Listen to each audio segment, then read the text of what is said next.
आहे। माहीम प्रभादेवीमधील पराभवानंतर आता शिंदेंच्या शिवसेना आणि भाजपमधील वाद चिघळलेला आहे। निवडणूक काळामध्ये प्रिया सरवणकर यांना पाडण्यासाठी भाजपनं जाणीवपूर्वक मेसेज फिरवल्याचा दावा शिंदेंच्या कार्यकर्त्यांनी केलाय। प्रभाग क्रमांक 191 मध्ये प्रियंका सरवणकर यांच्या विरोधात प्रचार करणारे मेसेज व्हायरल झाल्यानं खळबळ उडाली आहे आणि या आरोपानंतर आता भाजप आक्रमक झाल्याचं दिसून येत आहे। दक्षिण मुंबई सचिव अक्षता तेंडुलकर सायबर पोलिसात तक्रारही दाखल करणार आहेत। कोणाचा आमदार होता तर शिवसेनेचा आमदार सदा सरवणकर हे होते। तुम्ही त्यांना पाडून तुम्ही तुमचं वर्चस्व करायला बघतात आणि अशी हे घाणेरडं राजकारण करून हे आम्हाला कदापि पटलेलं नाही, पटलं नाही। हे बघा, ही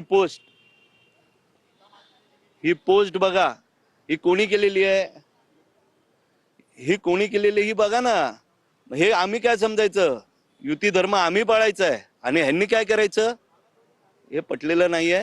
उद्या यांनी आमच्या विरोधात सायबर क्राईमला जाऊ दे, दूध का दूध पाणी का पाणी होऊन जाईल।